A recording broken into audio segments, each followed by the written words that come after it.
Garden city ಈ ರೀತಿ ಬಹಳ ಹೆಸರುವಾಸಿ ಆಗಿರ್ತಕ್ಕಂಥ ನಗರ ಬೆಂಗಳೂರು ನಗರ. ಆದರೆ ಕಳೆದ 2 ವರ್ಷದಿಂದ ಈ ಕಾಂಗ್ರೆಸ್ನ ಸರ್ಕಾರ ಆಡಳಿತಕ್ಕೆ ಬಂದಾಗಿಂದ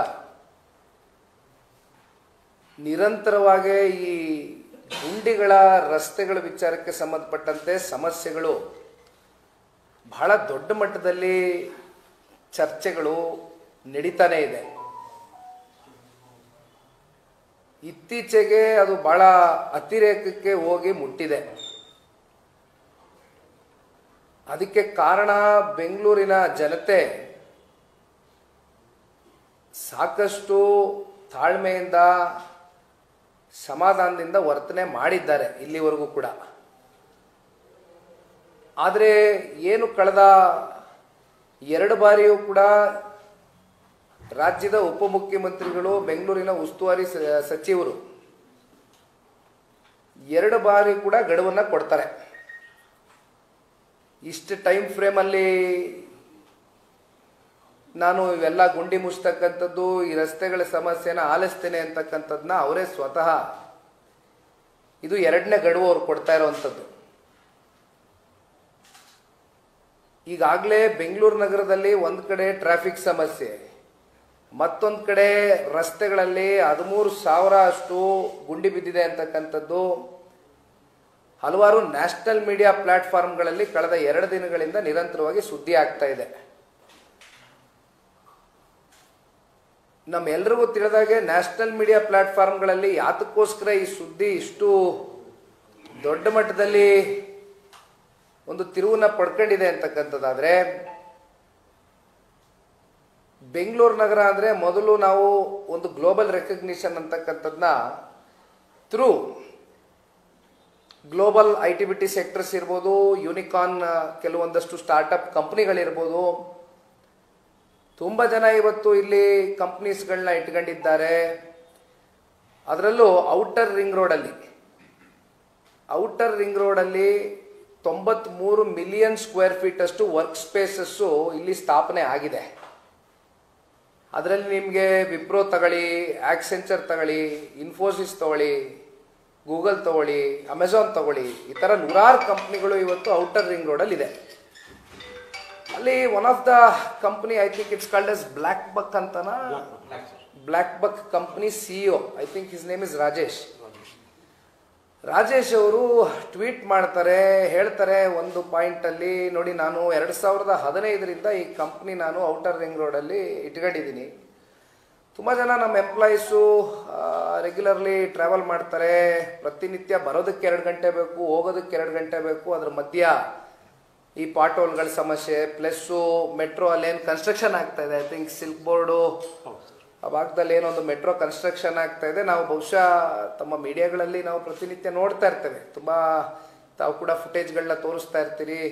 ಒಂದು ಕಡೆ ಪಾಟೋಲ್ಸ್ಗಳು, ಇನ್ನೊಂದು ಕಡೆ ಈ ಫುಟ್ಪಾತ್ ಅಂತಕ್ಕಂಥದ್ದು ರಸ್ತೆಗಳಲ್ಲಿ ಆ್ಯಕ್ಚುಲಿ ಪ್ರಮುಖವಾದಂಥ ಒಂದು ಫುಟ್ಪಾತ್ ಇರಬೇಕಾಗಿದೆ, ಪ್ರಮುಖವಾದಂಥ ಅಂಶ ಅದು ಜನಗಳು ಓಡಾಡಲಿಕ್ಕೆ, ಒಂದು ನಡೆದಾಡ್ಲಿಕ್ಕೂ ಕೂಡ ಅಲ್ಲಿ ಇವತ್ತು ಫುಟ್ಪಾತ್ ಅನ್ನೋದು ಕೂಡ ಕಾಣ್ತಾ ಇಲ್ಲ. ಇನ್ನೊಂದು ಕಡೆ ಈ ಮಣ್ಣು, ಇವೆಲ್ಲ ಧೂಳು ಗೀಳು ಇವೆಲ್ಲ ಪ್ರತಿನಿತ್ಯ ಈ 2 ವೀಲರ್ಸಲ್ಲಿ ಟ್ರಾವೆಲ್ ಆಗ್ತಕ್ಕಂಥ ಎಂಪ್ಲಾಯೀಸ್ಗೆ ಎಷ್ಟು ಸಮಸ್ಯೆ ಉಂಟಾಗ್ತಾ ಇದೆ. ಹಾಗಾಗಿ ನಾವು ಇದನ್ನು ತಡ್ಕೊಳ್ಳಿಕ್ಕಾಗೋದಿಲ್ಲ, we would want to shift our company base to some other place ಅಂತಕ್ಕಂಥದ್ದು ಅವರು ಒಂದು ಟ್ವೀಟ್ ಮಾಡ್ತಾರೆ. ಅದಾದಮೇಲೆ ಇದು ನ್ಯಾಷನಲ್ ಲೆವೆಲಲ್ಲಿ ಬಹಳ ಡಿಬೇಟ್ಗಳಾಗುತ್ತೆ, ಬಹಳ ಚರ್ಚೆಗೆ ಗ್ರಾಸ ಆಗ್ತಕ್ಕಂಥ ಟಾಪಿಕ್ ಇದು from past couple of days.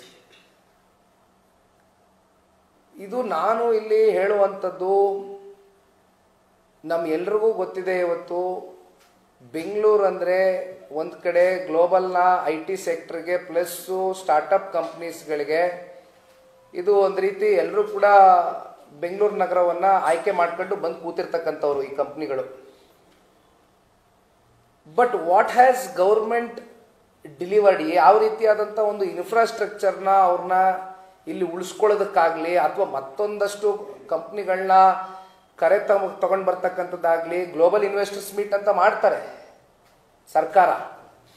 But ಆ ಗ್ಲೋಬಲ್ ಇನ್ವೆಸ್ಟರ್ಸ್ ಮೀಟ್ಗೆ ಬಂದಾಗ ಎಷ್ಟೋ ಜನ CEOs ಇವತ್ತು ನಿಮಗೆ ಈ ವೈಟ್ ಫೀಲ್ಡ್ ಇರ್ಬೋದು ಅಥವಾ ಸರ್ಜಾಪುರ ಇರ್ಬೋದು, ಈ ಭಾಗದಲ್ಲೆಲ್ಲ ಟ್ರಾವೆಲ್ ಮಾಡ್ತಾರೆ ಔಟರ್ ರಿಂಗ್ ರೋಡ್. ಬಟ್ ಅವರು ಟ್ರಾವೆಲ್ ಆದಂಥ ಸಂದರ್ಭದಲ್ಲಿ ಗ್ಲೋಬಲ್ ಇನ್ವೆಸ್ಟರ್ಸ್ ಬಂದು ಇಲ್ಲಿ ಕಂಪ್ನಿಗಳನ್ನ ಬೇಸ್ ಮಾಡಬೇಕು ಅನ್ನೋದಾದರೆ ನಮ್ಮ ಸರ್ಕಾರದ ಕಡೆಯಿಂದ ಯಾವ ರೀತಿಯಾದಂಥ ಇನ್ಫ್ರಾಸ್ಟ್ರಕ್ಚರ್ಗಳು, ಯಾವ ರೀತಿಯಾದಂಥ ರಸ್ತೆಗಳು, ಬೇಸಿಕ್ ಫೆಸಿಲಿಟೀಸ್ ನಾವು ಹೇಳ್ತಾ ಇರೋದು, ಅದು ಕೂಡ ನಾವು ಬೆಂಗಳೂರು ನಗರದಲ್ಲಿ ಕೊಡ್ಲಿಕ್ಕೆ ಆಗ್ತಾ ಇಲ್ಲ.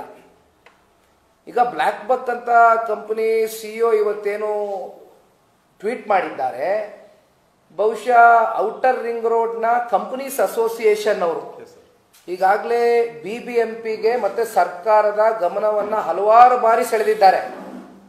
ಹಲವಾರು ಬಾರಿ ಹೇಳಿದ್ದಾರೆ, ಕಂಪ್ನೀಸು ನಿರಂತರವಾಗಿ ಕೂತಂಥ ಸಂದರ್ಭದಲ್ಲಿ ಅವರ ಅಸೋಸಿಯೇಷನ್ ಏನು ಮಾಡ್ಕೊಂಡಿದ್ದಾರೆ, ನಮಗೆ ಈ ರೀತಿ ಪ್ರತಿನಿತ್ಯ ಸಮಸ್ಯೆ ಆಗ್ತಾ ಇದೆ, ಈ ಸಮಸ್ಯೆನ ಎದುರು ನೋಡ್ತಾ ಇದ್ದೀವಿ, ಇದನ್ನು ಅಡ್ರೆಸ್ ಮಾಡುವಂಥ ಕೆಲಸ ಮಾಡಬೇಕು ಸರ್ಕಾರ ಅಂತಕ್ಕಂಥದ್ರ ಬಗ್ಗೆ ಸಾಕಷ್ಟು ಬಾರಿ ಚರ್ಚೆ ಮುಂದೆ ಬಂದಿದೆ. ಆದರೆ ಇಲ್ಲಿವರೆಗೂ ಕೂಡ ಕನಿಷ್ಠ ಪಕ್ಷ ಒಂದು ಗುಂಡಿಯನ್ನು ಮುಚ್ಚತಕ್ಕಂಥ ಕೆಲಸನೂ ಕೂಡ ಸರ್ಕಾರದ ಕಡೆಯಿಂದ ಆಗಿಲ್ಲ. I think from past 3 years, 3 ವರ್ಷದಿಂದ ಐ ಥಿಂಕ್ ಒಮ್ಮೆ BBMP ಕಡೆಯಿಂದ ಒಂದು 7 ಕೋಟಿ ರೂಪಾಯಿ ಅಷ್ಟೇನೋ ಹಣ ಹೂಡಿಕೆ ಮಾಡಿದ್ರು ಅಂತ ಕೇಳಿದೆ ಪಾರ್ಟ್ ಹೋಲ್ಸ್ನ ಕವರಪ್ ಮಾಡೋದಕ್ಕೆ. ಮತ್ತೆ 12.5 ಕೋಟಿ ಅಂತ ನೋಡಿದ್ದೇನೆ ಮುಂದಿನ ವರ್ಷ. ಈಗ ಹೊಸದಾಗೆ 2ನೇ ಗಡುವಿದು, ಮೊದಲನೇ ಗಡುವು ಮುಗಿದೋಗಿದೆ. ಆ ಗಡುವು ಅದು ಎಲ್ಲಿಗೆ ಹೋಯ್ತೋ, ಆ ಟೈಮ್ ಲೈನು, ಆ ಟೈಮ್ ಫ್ರೇಮು, ಅದು ಎಲ್ಲಿಗೆ ಹೋಗಿ ತಲುಪ್ತೋ ನಮಗೆ ಗೊತ್ತಿಲ್ಲ.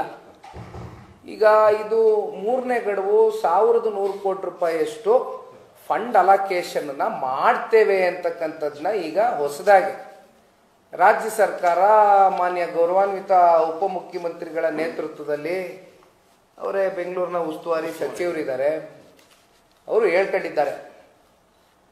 ಅದೇನೋ ಎಷ್ಟನ್ನ ಗಡುವು, ಇನ್ನೊಂದು 2 months ಗಡುವಲ್ಲ, by November. So September, October, November, ಇನ್ನೊಂದು 2 ತಿಂಗಳಲ್ಲಿ ಇದೆಲ್ಲ ಪಾರ್ಟ್ ಹೋಲ್ಸ್ಗಳನ್ನೆಲ್ಲ ಅಡ್ರೆಸ್ ಮಾಡ್ತೀವಿ. ಪ್ಲಸ್ ಒಂದಷ್ಟು ವೈಟ್ ಟ್ಯಾಪಿಂಗು, ರಸ್ತೆಗಳಿಗೆ ಇವೆಲ್ಲ ಕೂಡ ನಾವು ದುಡ್ಡನ್ನು ಕೊಡ್ತೇವೆ, ಫಂಡ್ ಅಲೋಕೇಶನ್ ಮಾಡ್ತೇವೆ ಅಂತ ಹೇಳಿದ್ದಾರೆ. ಬಟ್ ಅಗೇನು ಒಂದು ನಿನ್ನೆ ದಿನ ಕೂಡ ಒಂದು ನ್ಯಾಷನಲ್ ಮೀಡಿಯಾನಲ್ಲಿ ಯಾರೋ ಮಾನ್ಯ ಉಪಮುಖ್ಯಮಂತ್ರಿಗಳಿಗೆ ಜಸ್ಟ್ ಒಂದು ಗಾಡೀಲಿ ಹೋಗ್ಬೇಕಾದ್ರೆ ಒಂದು ಸಣ್ಣ ಇಂಟರ್ವ್ಯೂ ಮಾಡ್ತಾರೆ, ನಾನು ಕೂಡ ನೋಡಿದೆ. ಉಪಮುಖ್ಯಮಂತ್ರಿಗಳು ಹೇಳ್ತಾರೆ, ಪಾಪ ಯಾರೋ ಅಸಹಾಯಕರಾಗಿ ಕಂಪ್ನಿಗಳು ಅವರ ಅಸಹಾಯಕತೆಯನ್ನು ವ್ಯಕ್ತಪಡಿಸ್ಕೊಂಡಾಗ ನಾ ಬೇರೆ ಕಡೆ ಬೇಸೌಟ್ ಮಾಡ್ತೀನಿ ಅಂತ ಹೇಳಿದಾಗ, ನೀವು ಒಂದು ಸರ್ಕಾರದಲ್ಲಿ ಒಂದು ಉನ್ನತವಾದಂಥ ಸ್ಥಾನದಲ್ಲಿ ಇರ್ತಕ್ಕಂಥ ವ್ಯಕ್ತಿ, ನೀವು ಅವ್ರಿಗೆ ಯಾವ ರೀತಿ ನಿಮ್ಮ ಹೇಳಿಕೆ ಮೂಲಕ ಅವ್ರನ್ನ ಇಲ್ಲಿ ಉಳಿಸ್ಕೊಳ್ತಕ್ಕಂಥ ಪ್ರಯತ್ನ ಮಾಡಬೇಕು, ನಿಮ್ಮ ಜವಾಬ್ದಾರಿ ಅಲ್ವಾ ಅದು. ಆದರೆ ಉಪಮುಖ್ಯಮಂತ್ರಿಗಳು ಏನು ಹೇಳ್ತಾರೆ, you cannot blackmail me, you cannot blackmail the government,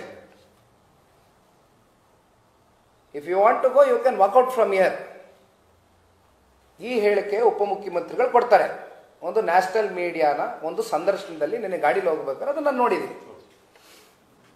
ಈಗ ಇದನ್ನೇ ಮುಂದಿಟ್ಕೊಂಡು ಏನಾಗಿದೆ, ನಮ್ಮ ಅಕ್ಕಪಕ್ಕ ರಾಜ್ಯಗಳಲ್ಲೂ ಕೂಡ ಒಂದಷ್ಟು ಮುಖ್ಯಮಂತ್ರಿಗಳು, ಒಂದಷ್ಟು ಮಂತ್ರಿಗಳು ಬನ್ನಿ ವೈಜಾಗ್ಗೆ ಬನ್ನಿ ಅಂತ ಚಂದ್ರಬಾಬು ನಾಯ್ಡು ಅವರ ಸುಪುತ್ರರು ನಾರಾ ಲೋಕೇಶ್ ಅವರು, ನಾವು ತುಂಬ ಹೃದಯದಿಂದ ಸ್ವಾಗತ ಮಾಡ್ತೀವಿ, ಭೂಮಿ ಕೊಡ್ತೀವಿ, ವಿದ್ಯುತ್ ಕೊಡ್ತೇವೆ, ಜೊತೆಯಲ್ಲಿ ನಿಮ್ಗೆ ಯಾವ ಒಂದು ಇನ್ಫ್ರಾಸ್ಟ್ರಕ್ಚರ್ ಬೈಕೆ ಇದೆ ಸಂಪೂರ್ಣಗೊಳಿಸ್ತೇವೆ ಬನ್ನಿ ಅಂತಕ್ಕಂಥದ್ದು ಓಪನ್ ಆಗಿ ಆಹ್ವಾನ ಕೊಡ್ತಾರೆ. ಅವರು ಈಸ್ ಓಪನ್ಲಿ ಇನ್ವೈಟಿಂಗ್ ಕಂಪನೀಸ್.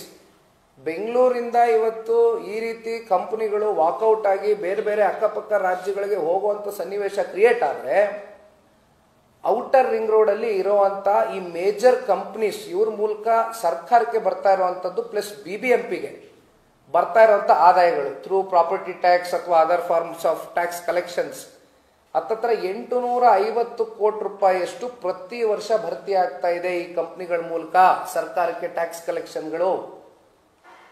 ಇದರಿಂದ ದೇಶದ ಆರ್ಥಿಕ ಸ್ಥಿರತೆ ಪ್ಲಸ್ ಎಕನಾಮಿಕಲ್ ಕಂಡೀಷನ್ಗೆ ಮೇಜರ್ ಕಾಂಟ್ರಿಬ್ಯೂಷನ್ಸ್ ಇವತ್ತು ಏನು ಈ ಕಂಪ್ನೀಸ್ ಕಡೆಯಿಂದ ಒಂದು ಕಡೆ ಕೇಂದ್ರಕ್ಕೂ ಮಾಡ್ತಾ ಇದ್ದಾರೆ, ಒಂದು ಕಡೆ ನಮ್ಮ ರಾಜ್ಯಕ್ಕೂ ಮಾಡ್ತಾ ಇದ್ದಾರೆ.